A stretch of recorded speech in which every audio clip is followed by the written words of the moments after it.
Thank you for joining today's webinar on introducing JuliaSim, a cloud-based modeling tool. We're excited to explore JuliaSim, JuliaHub's intuitive platform that enhances modeling workflows.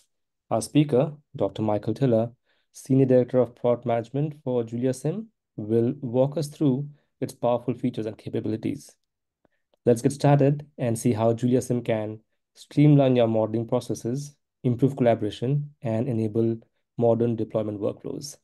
During the webinar, if you have any questions, do type it in the Q&A section, and we'll answer them in the order that we receive it. Over to you, Michael. Okay, great. Thank you for that introduction. Yeah, it's great seeing at least a couple of familiar faces there on in the attendee list. So I hope you can all see my screen. You should see the first slide of my presentation, which says JuliaSim. Yep. So Yeah. good. So JuliaSim is JuliaHub's new cloud-based modeling platform.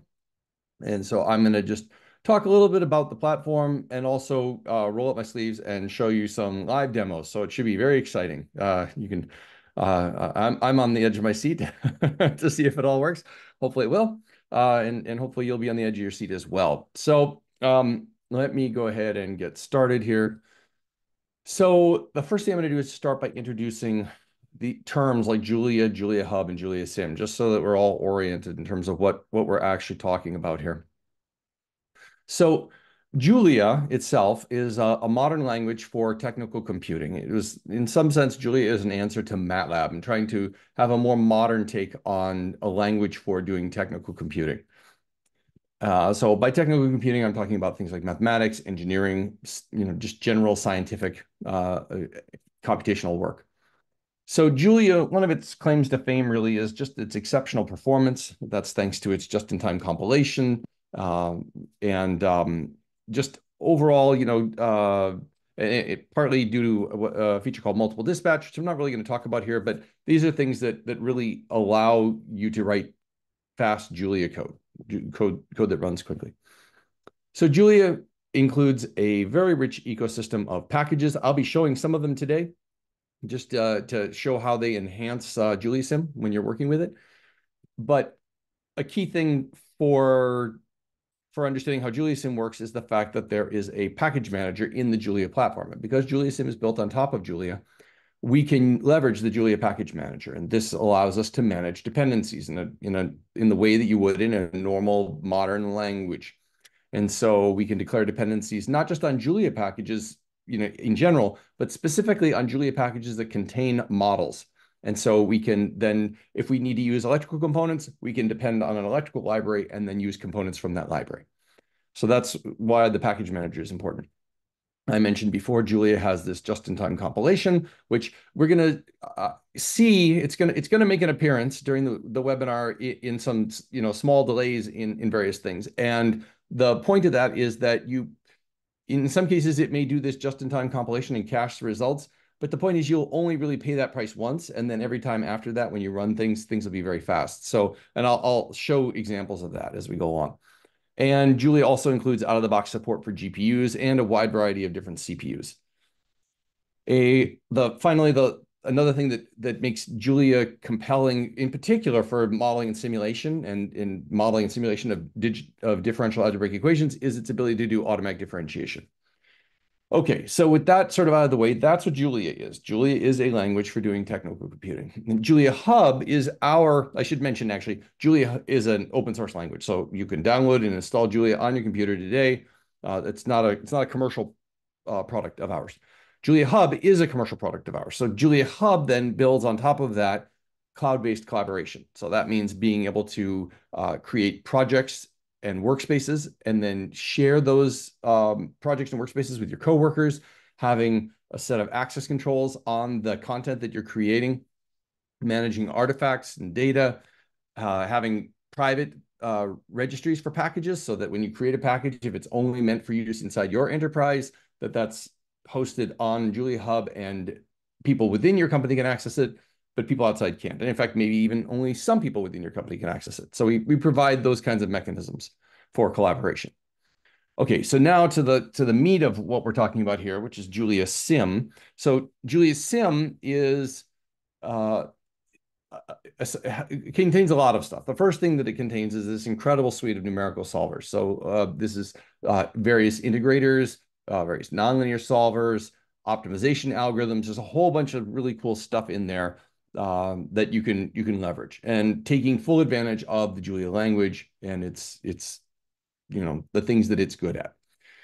JuliaSim also includes, in addition to the numerical solvers, a package for doing symbolic manipulations. And if you're not familiar with this, what this really means is that it reads in your modeling problem, and then it tries to do some symbolic changes to the problem, keeping the solutions the same. It doesn't change the actual math that you're using, but it tries to figure out what's the optimal way to solve this problem.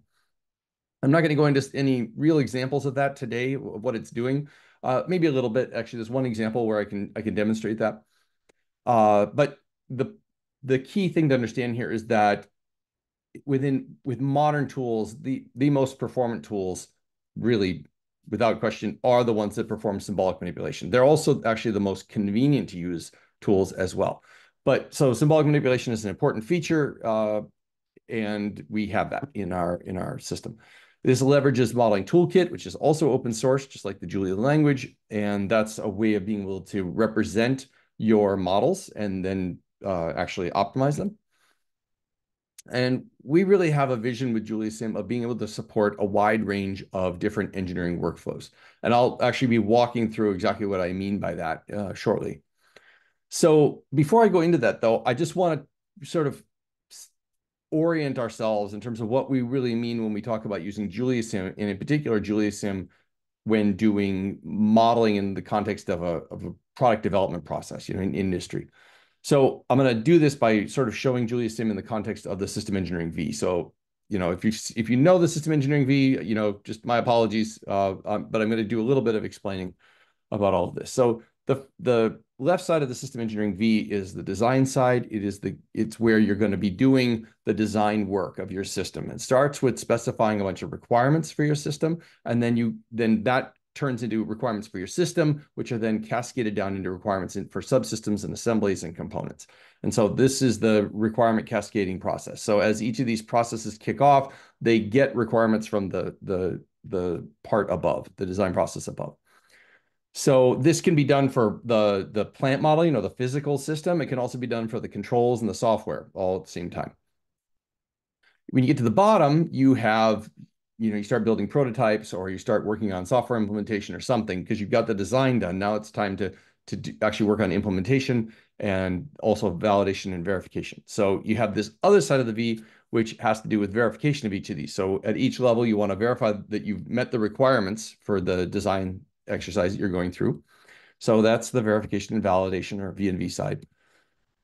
An important thing to understand with the system engineering V is that as you get into these more detailed design problems, geometry starts to become important. So I've drawn this arbitrary line here. It isn't precisely necessarily at this point that it kicks in, but at some point in this process, you go from what we would call lumped models on the higher end of the system engineering V down into models where geometry becomes important, and where you're getting into chamfers and fillets, and where you're going to drill holes and all kinds of stuff like that.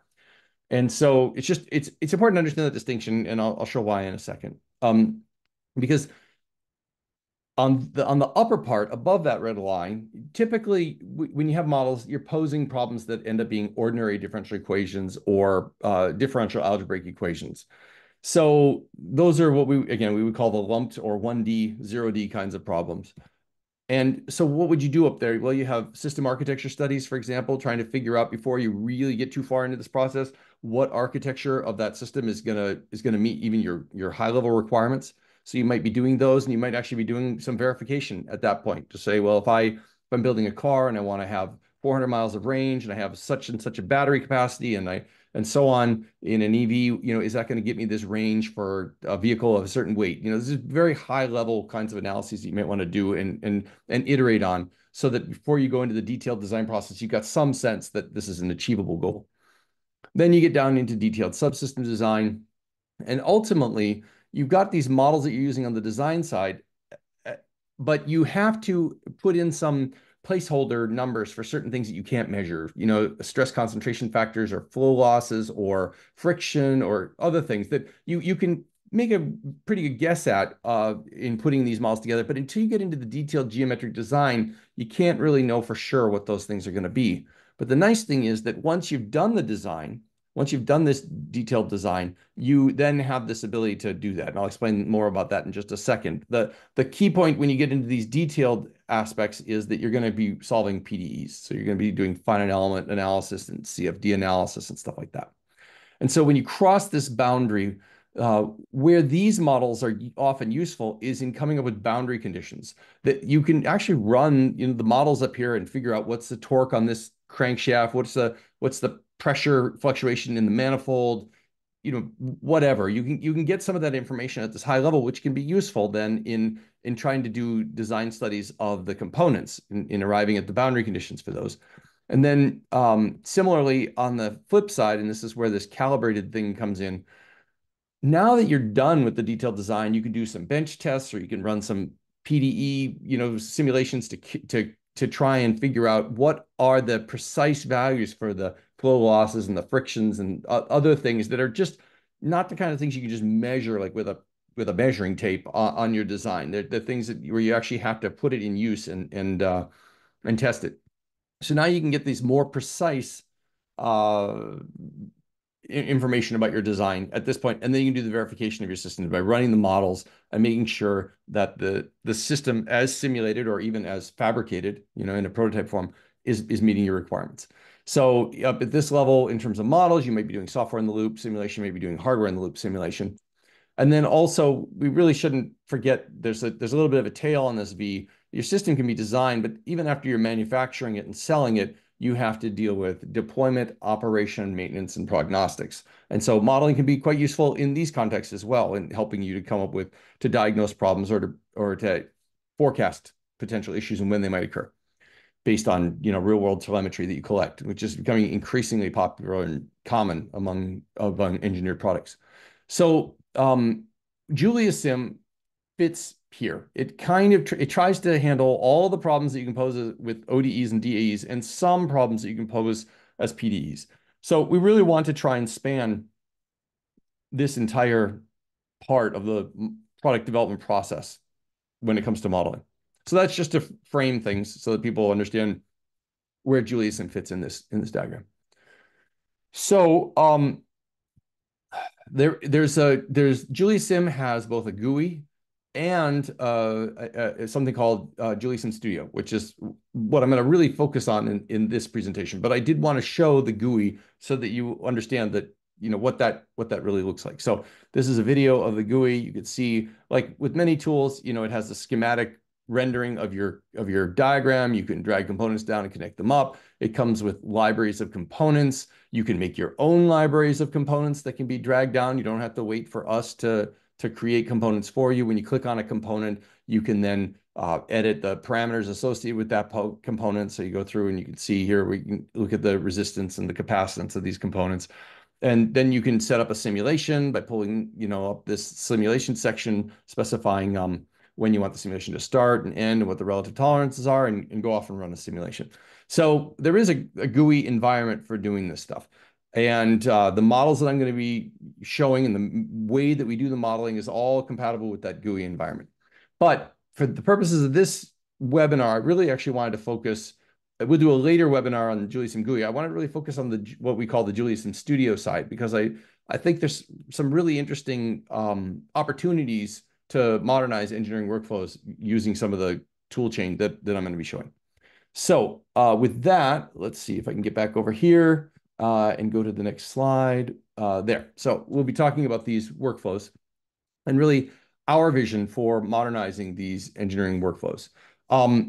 Okay, so there's a question here. Does JuliaSim require a specific version of Julia, or does it work with whatever Julia you have installed, or is it an independent tool? So JuliaSim is actually a product of JuliaHub. And so you can run it with, I haven't tested it too far back, but for sure it runs in Julia 1.10 and Julia 1.11, 1.11 being the most recent release. It's really not such a big deal to use different versions of Julia on your machine, but anyway, yeah, it should work with the modern ones. So I think, but it is also an independent tool. To be clear, there are libraries that you have to and tools in the tool chain that you would have to have access to that aren't just pure Julia. Okay, so hopefully that answers that question. So I already showed you the GUI side of things. This is the way that people are typically used to interacting with a tool. They have a computer, they have a tool on there, they push a button, they get a simulation, they look at the result. So, that's the normal way of doing these things. This is what we refer to as the desktop simulation mode of using the tools. So but that's just really just one way of using the tools. And we want people to recognize the opportunities here for using the tools in different ways. So the problem that we see with this is that let's go through this one at a time. Sorry. Is that your work is trapped in a desktop, right? And so what that means is it's not so easy to necessarily share, publish, version control, and access control that work. It's like if you're at somebody else's desk and you want to quickly bring up something that you've been working on, it's all on your computer. So we want to make it as easy as possible for you to share, publish, version control, and access control things. It's also a lot of times, and this is really the big one, designed to be used through a GUI. Now, there's nothing wrong with using a GUI. It's very convenient to build system models using a GUI. But the issue that we see is that if you have to install something locally, and then you have to do like bring up a GUI, and they have to say file, open, and open your files. And maybe even if you don't have a package manager, proper package manager, you might actually have to open like one set of files and load in some data over here and have a whole setup process to configure your environment just to be able to even get started. The issue with that is that it's hard to automate something like that. I mean, it's sort of the human is intrinsically in the loop in that case. And so that if a tool requires you to interact with it through a GUI, then it's very hard to, for example, integrate that into a CI/CD pipeline or automate the process of artifact generation or automate the process of deployment into the field. So we're trying to develop tools that give you all the benefits of the graphical desktop experience. We want you to be able to use it in that way, but we don't want to limit it to that way. We want to make sure that all these other avenues are completely open. Because really, from our perspective, models are increasingly becoming software, and people interact with them in ways that they interact with software. And so that means, being able to do regression testing of models, right? To make sure that you haven't made a change in a model library that you have that actually is going to break things. Having command line interfaces and IDEs, command line interfaces being very useful, for example, within a CI/CD pipeline to be able to say, I want you to compile this code and I want you to run it, for example, and generate some artifacts. Or IDEs, just being able to work directly with the code, fingers on keyboard and not have to always be, picking up a mouse to do things that you could otherwise just do with the keyboard.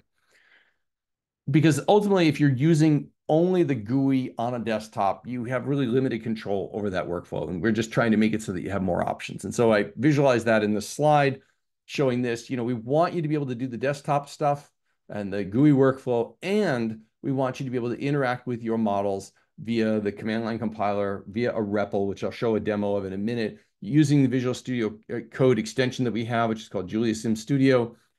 And using those tools, but then interacting with the data that you're generating, the symbolic representations of your models, the Julia code that you might be writing or is generated as part of your models, C code that's generated from your models. So you might want to interact with those things. And then to accomplish what? To look to visualize your results, to look at the equations in the models, the underlying models, to do linearizations, to generate FMUs, to be able to script complicated analyses. Just running a simulation is often not what you're trying to accomplish. You have a bigger goal, might be a design of experiments or an optimization or something like that. So we want to allow you to be able to create more complicated analyses. You want to have potentially more rigorous test procedures for your models. And you might want to do things like change the physics or train the physics. And we have a whole, I'm not going to discuss it, but we've done some webinars on our approach to AI as it impacts modeling. And so there's some training operations you might want to do on these models as well. So we're really trying to open up all of these possibilities with our tool chain. So I've mentioned a couple of times that I want to I'll sort of show some stuff and do a live demo. So that's where I'm going to go to now. So I'm going to show what I mean by a lot of these things in practice, sort of live, so very exciting. You can see if I crash and burn or if all of this stuff works out okay. So what I'm showing you here is Visual Studio Code, and I have our JuliaSim Studio extension installed. So what does that mean? Well, the first thing that I can do when I go here is I can pull up a menu and I can see there's an option to create a new component library. This is an empty directory that I started in. So I'm starting completely from scratch. So it's going to say, well, what do you want your library to be called? I'm going to call it webinar. And then it's going to go off and it's going to start scaffolding out a complete Julia package for me.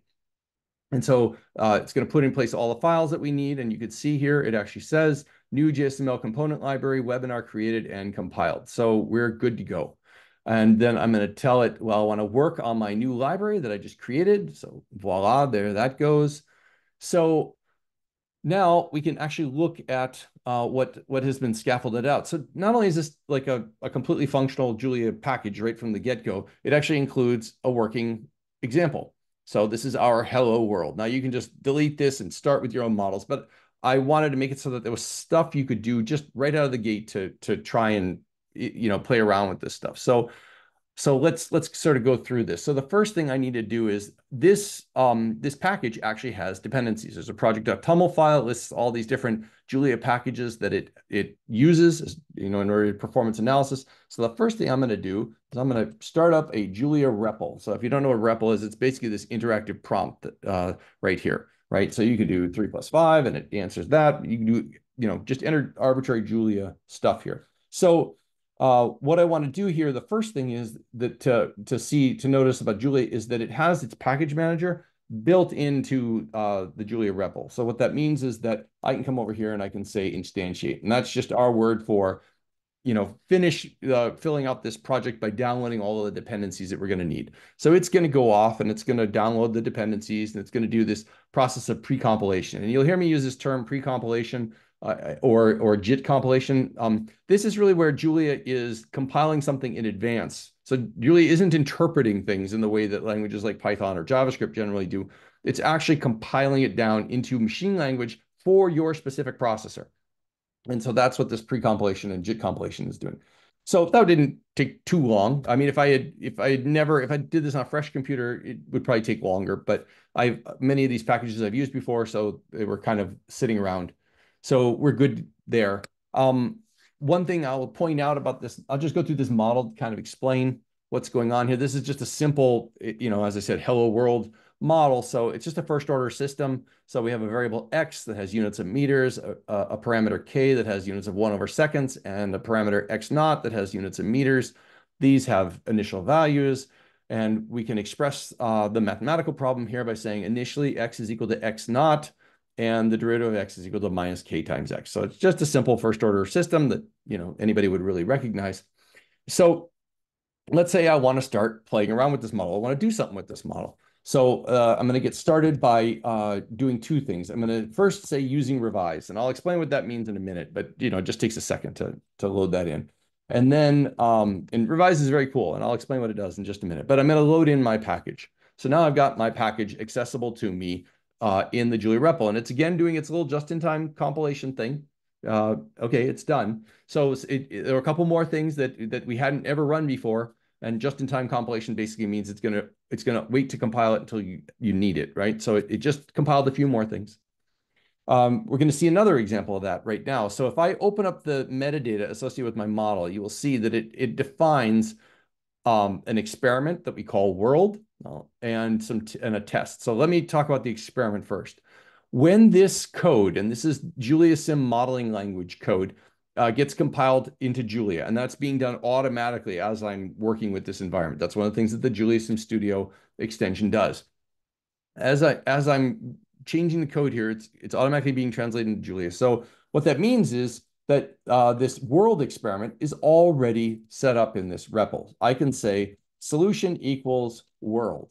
And what the compiler, the JuliaSim modeling language compiler does, is it generates a Julia function that runs this experiment for me, and it's called world.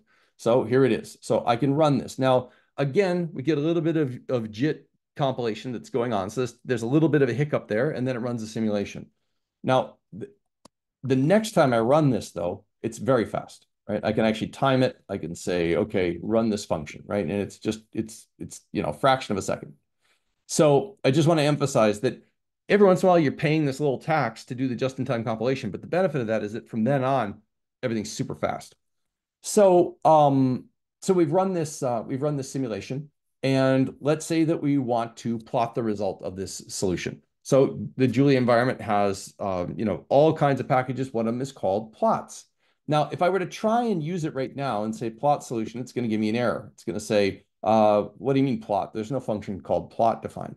In order to bring that function into scope, I have to say using plots. I have to actually tell it, oh, I want to use this package. It's just like an import statement of Python, for example.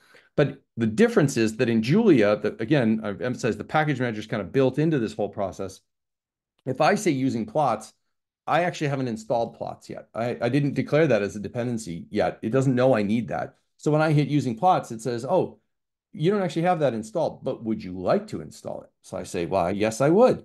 So it goes off and actually adds plots to the set of dependencies in my project.toml file, and it downloads it, and then it loads it into the REPL. So that's quite convenient because I don't have to like exit out and update files and rerun pip or something. It's just now it's done. It's all nicely done in the sense that it's adding it to the project.toml file, which means that the next user who uses it is going to have access to it. Like if somebody checks this repository out and then wants to work with these models, it's already a dependency. So when they do their instantiate, they'll get the plots library automatically. So now we can do the plotting. So let's look at a solution here. And the Julia extension for VS Code allows you to visualize the plots when you run them. So they just pop up right in Visual Studio Code, which is super nice. So you can see there's my solution. So that's all fine and good. Let's see, what else do I want to show here? So one thing that we can show, I think, maybe what I'll do is I'll show you what this test thing does. So you see it says tests here. So I'm going to go into the package manager and I'm just going to run test. And it's going to do a little bit of work to load some stuff. But while it's doing that, let me explain this. So in addition to defining an experiment associated with my model, I can define a set of test cases. And these are useful because they help me to detect, for example, regressions, that I've broken this model in some way. So I have a very simple test case here. What it does is it says, run this simulation for 10 seconds. And I would expect that after you've run the simulation, if you were to look at the initial value for X, okay, so that's what this is saying. Expect initially X to be 10, right? And it should be 10 because we've set the additional conditions up here to be 10, and it should set X equal to that. So it's just checking to make sure that this initial condition is enforced. And sure enough, it works. So that's great. And you can add these, any number of test cases to your model, and then the package manager itself will actually do the testing. So before you release a package, you can just type test and have it run through all these different tests. So that's what's going on with that test annotation. Now, another thing that I want to show you though is, and this is where things get, I think it's pretty neat stuff. I mentioned earlier, I typed that using revise thing, and I'm going to explain what revise does now. It's pretty neat. So if I were to run this simulation, I'm just going to go back down and rerun this just to make sure that I got this right. Oops, I got to get out of the package manager. Plot sim, world. So I'm going to rerun the simulation and plot the result. And so there it is, right? And again, there's a little bit of pre-compilation, but now every time I run it, it's just super fast, right? Now I'm going to come back up here and I'm going to change the initial condition. You can see the initial condition is clearly 10 there. I'm going to change it to 15. And then I'm going to come down here. I'm going to run it. Again, a little bit of pre-compilation, but then it's in good shape, and I can actually change it to other values, and you'll see that it updates quite quickly, right? So if I come back down here, just hit plot, it just updates it. So that's quite nice when you're trying to work with a model and you have that degree of interactivity. So let's see. So what else can I show you there? I think we'll move on to another example, just making sure we get everything covered. So that's a simple first order system, but let's do something that's a little more complicated than a first order system. Let's do something that actually uses ACALs modeling. So models are a set of components. So I'm going to put some code in here. So I'm going to create a model called 2-pin. If you have worked with Modelica, you are probably familiar with this, but I'll explain it anyway. The idea here is that you have a component called 2-pin, and it has 2 pins, and it has a voltage and a current associated with it. And here's how we calculate the voltage and the current. We also have conservation of charge. Any current that comes in has to go out. And the reason we do this is because this is a very common set of variables and equations among electrical components. And by defining it in this way, what that allows us to do is to come over here and now define, for example, a resistor like this. Very simple, right? It extends from 2-pin, and we add just a single equation to it and a single parameter. So in software development, we have this notion of dry, which stands for don't repeat yourself. And so this is actually making our models dry, so we don't have a whole bunch of repeated code. And it isn't just for the resistor that we would do this. We can do it for this voltage source, which is a step voltage source. We can do it for a capacitor. So I'll do that. So show that. I can do it for an inductor. And all of these, you'll see, if you look at the code, are extending from 2-pin. So let's just get our inductor out of the way.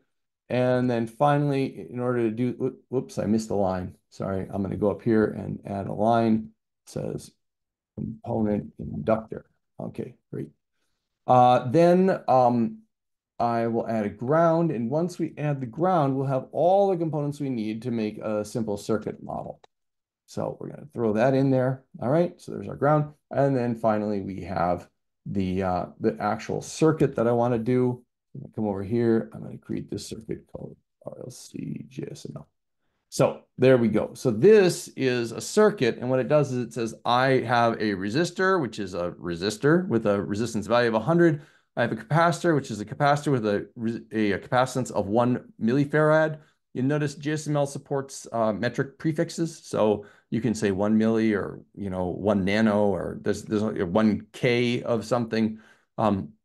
We have an inductor, which is 1 Henry, and then a source, which is this step voltage, and a ground. And we have some initial conditions for our circuit, and we have some connections.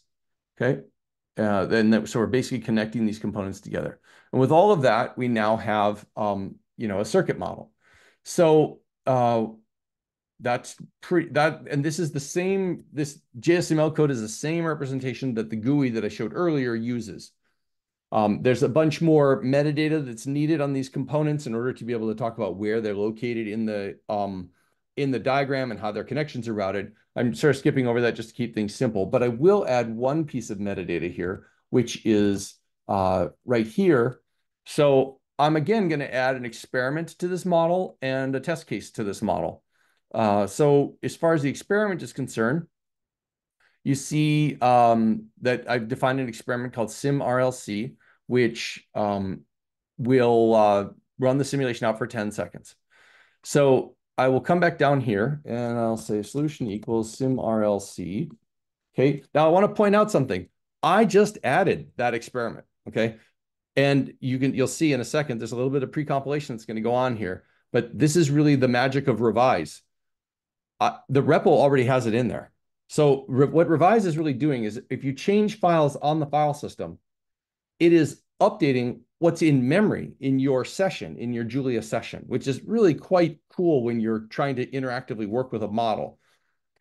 So you see that function, which didn't exist until I put this component down, was run, and we can see the results. So let's actually plot those results. So we can say plot, and now it will show us the voltage of the capacitor and the current of the inductor. And it shows us those because they are the states of our problem. So a couple of things I want to point out about this. The first thing is there's no like jagged edges in this curve. Now you'll notice if you looked at the code, like this code, it says, I want you to stop at 10 seconds. I didn't specify how many points to collect. I didn't specify what times it should sample at. If you actually look at the times, which are over here, you see that, they're not, I mean, there's, these are, it looks like 0.3 seconds was a time step. Okay. These are amazingly smooth curves. How is that possible? Well, it turns out when plot interacts with a solution, like the one you see here, it doesn't just plot the data points that you see here. It actually tries to plot a very smooth curve. And if it wants to plot a point that isn't in this set, it can actually use the solution object, this SOL object, to interpolate. And I'll show some more examples of that later on. But the point is, this is not just like a CSV file or an Excel spreadsheet with columns of data. This actually contains the information from the solver about what kinds of polynomials were used between the time steps so that you can actually calculate the function at those points smoothly, and even to calculate the derivatives. But okay, so that's just an aside. It's just something that I really like about the fact that these plots actually look really good. So there's another thing I want to show you, which is another neat revise trick. So I'm gonna copy this code in here and try and show you what I'm talking about. So if we come in here and we say, okay, drop down this. What I'm doing here is I'm using revise, and I'm actually telling revise, hey, if there's a change in this webinar package, I want you to rerun this command every time there's a change. The effect as a model developer working in this environment is that I can come back up here and I can say, okay, well, what happens if I have, if I change the resistance to be 200 and I hit save and it replots it? And I want to point out, we are not talking about just rerunning the simulation with a new parameter set. We can actually change the equations in these contexts. So for example, the initial equations, right? You look at this thing, it's starting at 10 right here. Let's say I want it to start at 20. Okay, so I change that to 20, I hit save, and it'll take a little bit longer this time to update because it hadn't seen that change before, but you see it changes to 20. And I can come back here and I can change it to 15. And I hit save, and you'll see it'll update to 15. So yeah, there, updated to 15. So it's a little slower when you change the equations, but it's still pretty cool that you can actually change the equations and it runs through instantiating the model, doing the symbolic manipulation, generating the code, running the simulation, and plotting it all in that time that I just showed you. And I don't have to do any of those steps manually.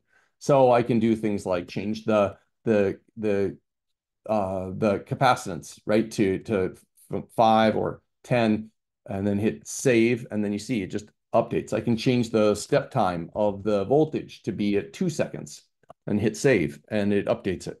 So it's quite nice to work in an environment where there's just nothing, there's no friction between you editing the models and being able to look at the results. So anyway, that's another neat trick of the Julia ecosystem, essentially, is to be able to do stuff like that. Okay, so I want to show a couple other cool things about interacting with these systems. Okay, I guess there's a question here. Can you interact with the plots like in MATLAB? I think you probably mean like zooming in and zooming out. I Yeah, you can't in this form. I'm not an expert in actually in the what's possible in the plotting. For sure, in the GUI, you can do stuff like that. Okay, there's another question here. Thank you for this introduction. JuliaSim depends on Modeling Toolkit in the background. Yes. To what extent does it? Sorry, to what extent does it depend on Modeling Toolkit in the background? Well, it absolutely depends on it. There are some features that are not fully supported by Modeling Toolkit, like events and discrete variables, as well as clock systems. Well, yes, that is true for the moment, but I think everything you mentioned, we are currently actively working on.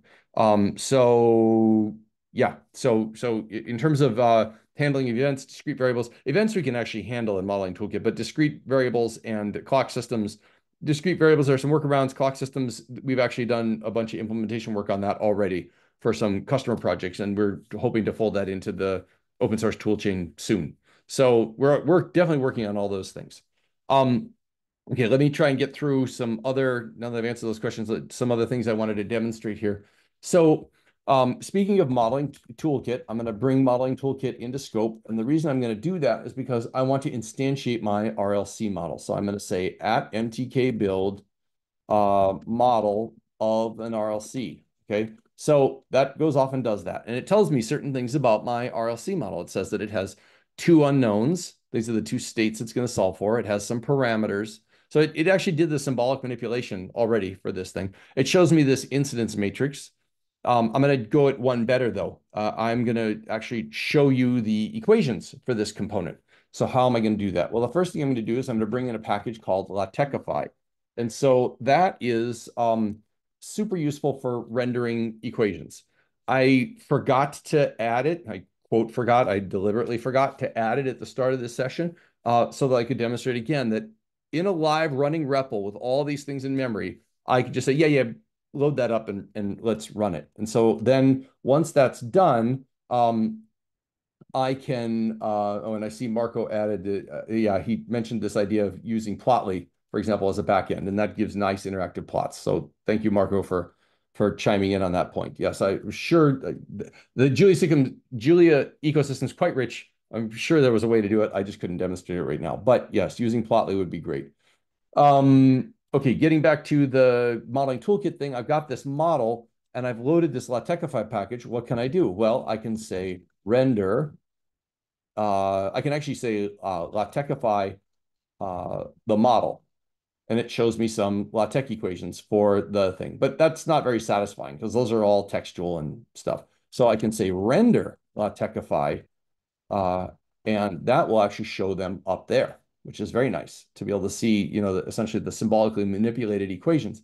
But those are just the states. What if I want the other variables? This problem has a lot of variables in it. I want to see all of them. So boom, now it shows me the result of the symbolic manipulation, how each of these variables is solved for, right? In terms of the states of the system. So I can see all of that. So that's pretty cool.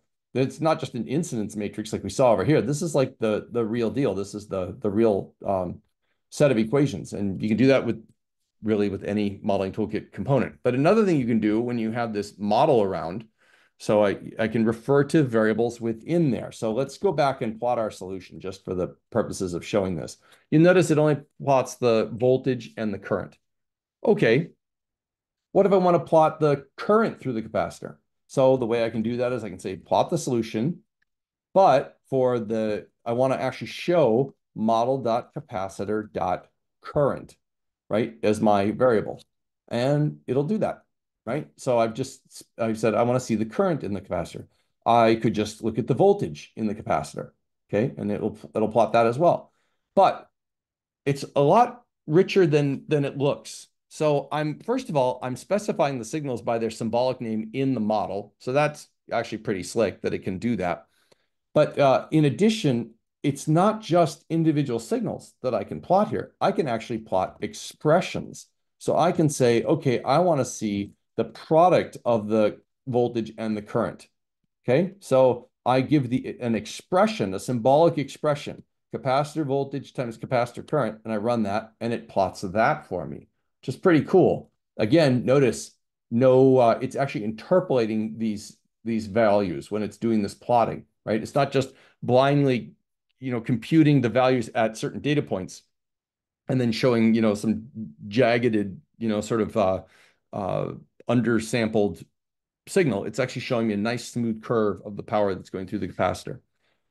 Another thing that I can do, which since I'm on the topic of these expressions, another thing I can do is I can take that solution and I can do some interesting things with it. Like I can actually ask for the value of the solution at a particular time for a particular expression, right? So I do that and it tells me, oh, this is the value of the solution at that particular time. And I could just change it to any time, right? I mean, it's the same mechanism that the plots are using in here. So let's take a time like 5.5 seconds or something, which is probably an interesting time. So, okay. So that's what the plotting is actually using here to come up with these nice smooth plots, is it's doing the same interpolation, but I can do that interactively. And the point of this is that of all of this, what I'm trying to show you here with JuliaSim Studio is not only does this, as a model developer, really take a lot of friction out of the process of developing the models, but running a simulation is often just the beginning of a real analysis, right? You might want to do a design of experiments. You might want to do some sort of sensitivity study. You might want to do an optimization. So in those cases, it's really useful to actually be able to have a full scientifically oriented programming language that out of the box gives you all of this capability so that you can then script these more complicated analyses from there. I see there's a question, so let me see. It says, how does JuliaSim, especially if Revise is running, manage errors in parameter entry or malformed models if it's rerunning constantly? And also, how can it help you trace the source of an error in the model? So I'll give you one example of that. If you come up here, you see that this model is correct as it's written, but I'm going to actually make it incorrect. I'm going to say I want to instantiate a model resistor 2. Well, there is no model resistor 2. And so what actually happens is you'll get a problem reported here, okay? but you'll also, if you mouse over it, it's going to give you a problem here. That regeneration of code only happens if there are no problems. So in this case, it's not going to regenerate it. So you see actually two errors pop up here. First is says I can't find this resistor 2 model, but as a result of that, it can't actually instantiate resistor because it doesn't know what it is. So then it complains down here about the fact that it's unable to find, it's unable to resolve this connector that I'm referring to, resistor.p. But of course, and I haven't even actually saved the file. This is another neat thing. It's completely interactive. It's built right into VS Code, the compiler. I mentioned, I think earlier, that the JSML compiler is built into the browser in the GUI, and it's built into VS Code. And so as soon as I get rid of that, I haven't even saved the file. It knows at any given point, given the state of the files, what's any errors that are occurring. So I'll just save that again. So that's some of the error handling that you'll see there. There are cases, of course, where it can get revise can get tripped up. Maybe you generate some incorrect code or something. I mean, there's not that many things to trip it up, but I will point out that revise does have a thing called revise.retry that you can run in order to get it to sort of, if it got confused, to sort of start over again. So that's another way that you can recover. But mostly what we really want to do is surface any errors that you have immediately. I mean, like you can see when I say immediately, I mean, you get it wrong here. We don't want to push that downstream to some part of your analysis where an exception gets thrown later on. We want to surface those errors as quickly as possible. And so JSML does essentially static analysis of your code in order to try and detect any errors. And it's by no means complete at this point, but it's got basic checks in there for these kinds of things, and it'll have a lot more as we expand. So hopefully that answers some of your questions about how the error handling is done. I want to go through just one more quick example here to demonstrate some stuff. So if I go over here and I bring up a shell, this is just a normal shell. This isn't the Julia REPL. I just wanted to point out one other thing. I was recently at the American Modelica conference, and one of the things people were talking about was making templates, and they were essentially using tools like Python and so on to make templates and just like generating textual representations of Modelica models. There's a really interesting twist on this in the JSML world. And so I was just going to show really quickly. I can say JuliaSim parse, and then I can say I want to look at this webinar.rlc model. And what that's going to do is it's going to spit out a JSON representation of this. So our parser will actually it will spit out the abstract syntax tree of a particular model. And so you can save that to a file. And then what you can do is you can go into that file, use it as a template. But let's say we wanted to rename this component. We can actually go in, edit the abstract syntax tree because it's just JSON. You can do this programmatically too, because lots of systems support JSON. And then you can say unparse as a command, rlc.json, and it's going to spit out the JSML code, and it's been renamed, right? So there's all kinds of things you can do with that functionality. You're really working with the native representation of this thing. You're not having to just do textual substitutions, but really able to work with it in a structured way. So I just wanted to throw that in. So that's sort of I just want to wrap up. So that's really there's one other question here. Does discrete software algorithms to evaluate controllers? Can you explain?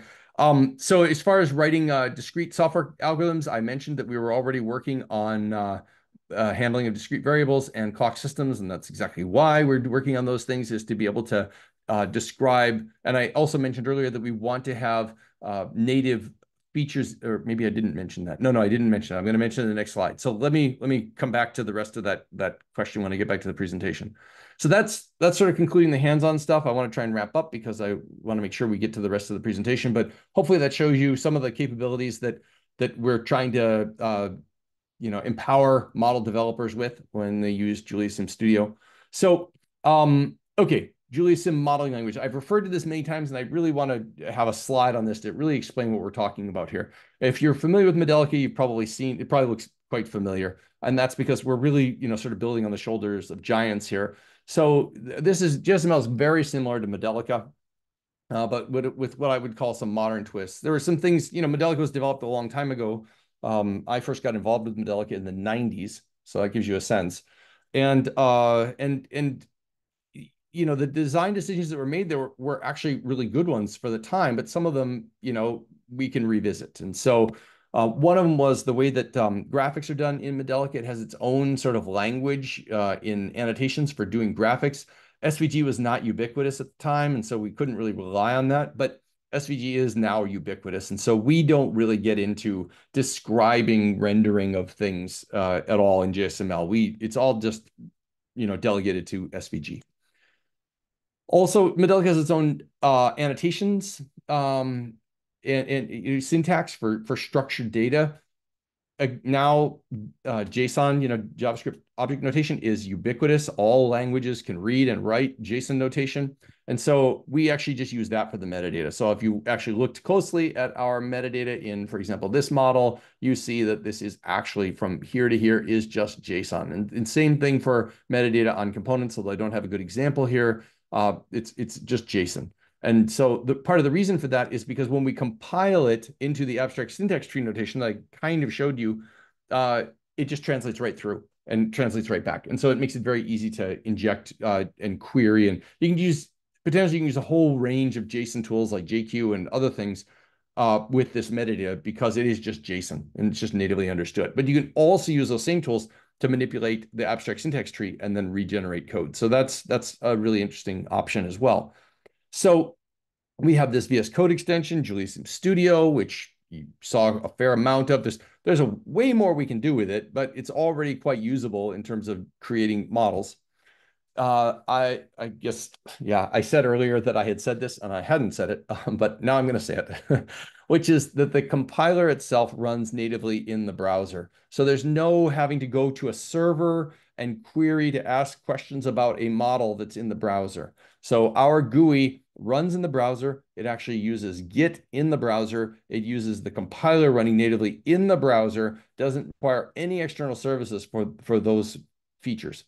But it also means that it runs quite nicely and natively in VS Code, for example.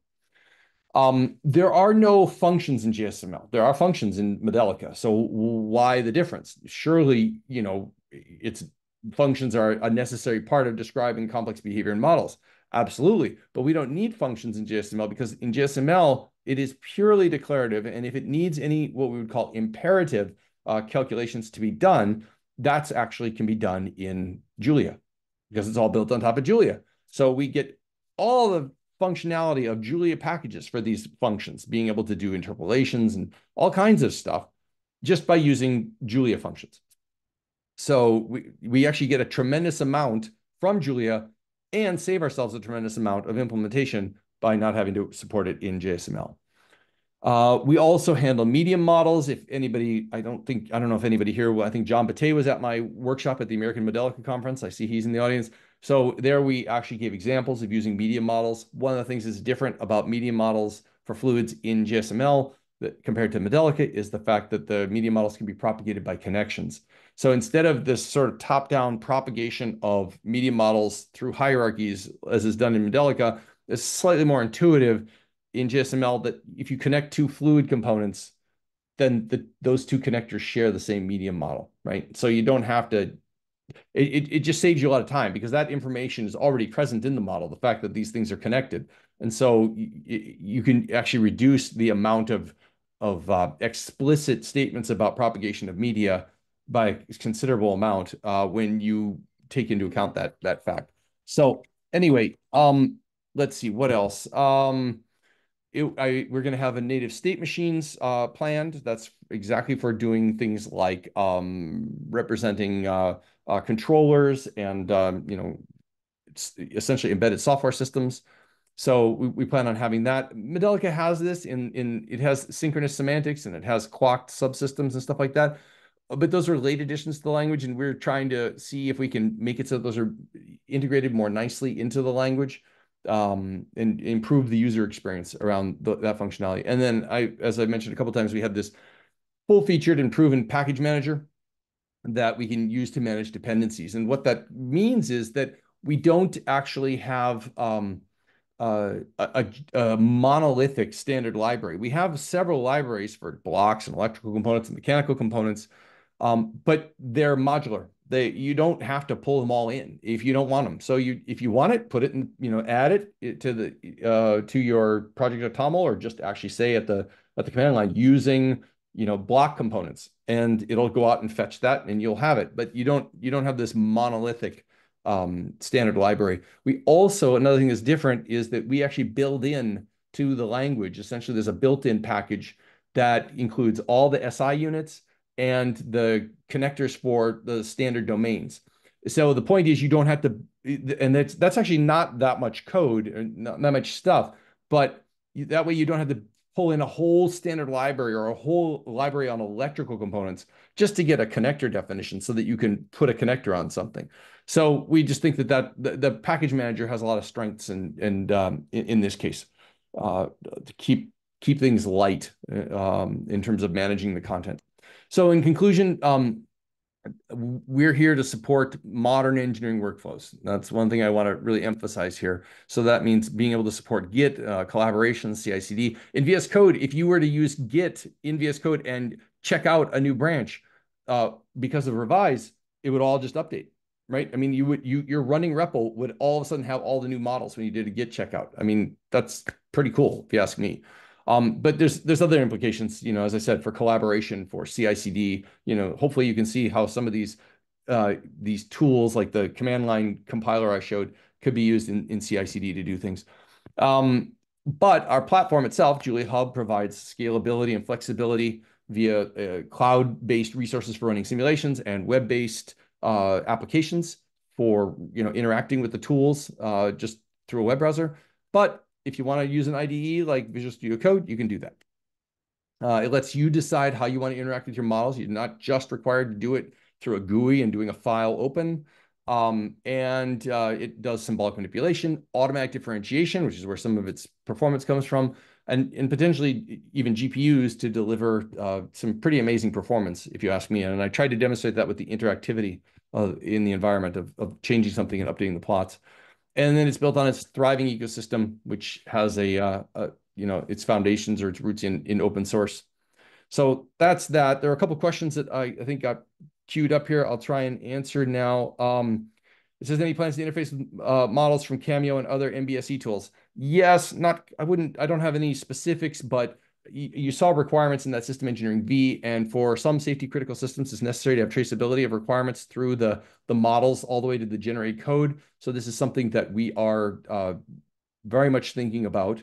And then another question here is, what's the largest simulation you've run so far? I don't know the answer to that off the top of my head. We have an HVAC library and we have a batteries library, and we have run using the batteries tool, we have run essentially complete models of a Tesla battery with all the cells, and inside each of our cells is a PDE that's being solved. So I don't remember what the number of states was, but it was pretty substantial. And you could maybe contact one of our sales people and they can dig up that answer. I just don't have it off the top of my head, but I don't remember what the Tesla is, but it's something like 6,000, 3,000, 6,000 cells. And then in each cell, I mean, a lot of variables. I just don't remember the exact count. I wouldn't want to misquote it. But I will say that, and those models run extremely fast too. So if you're interested in batteries, that's a pretty neat area to look at. But I will say that we tried to run those models, comparable, actually simpler models, in Daimler, and it crashed after, I don't remember, some number of thousands of components. It just crashed. Not only you couldn't even compile it, much less simulate it. So that's a pretty good benchmark for scalability. But this is a new technology, and it's it will take some time to sort of fill in all of these blanks, especially with tools that have been around for 20 years. But we're working on it, and we're pretty confident of our approach. So I think that answers all the questions that I saw in the chat. I apologize if I missed anybody, but I don't think I did. And what's that? Yeah, I think you answered all of them. Okay. Yep. Great. And so, and I tried to be on time because everybody's got jobs to do. So hopefully you got all the information that you needed. You can always follow up with us. And if you want to see more, we'll be happy to show you more. There's another So, question that Hector there is. Yeah. One more question. Are there thermodynamic property calculators or will be? Yes, our HVAC library uses thermodynamic properties for what it does. It's it has models of refrigerants in it. I don't know the details of exactly which refrigerants are in there, but yes, it absolutely does have thermodynamic properties in there, and those properties can be evaluated, I'm pretty sure, as well to make new component lib models. But I don't know any more specifics than that because I haven't worked with the HVAC library. But that the HVAC systems are definitely on our radar. So we'll be investigating that for sure in further in the future. Okay, so I think that's it. So I just want to thank everybody for attending. I hope you found it useful and look forward to hopefully having you as JuliaSim users at some point. Thank you, Michael. And we will share this recording with you over an email. And you can also watch out for our upcoming webinars in the events section of our website. We regularly post all our webinars there. And in case you have any questions, you can write into us and we'll quickly reply to you as well. Right. Thank you. Thank you, everyone, and have a great day.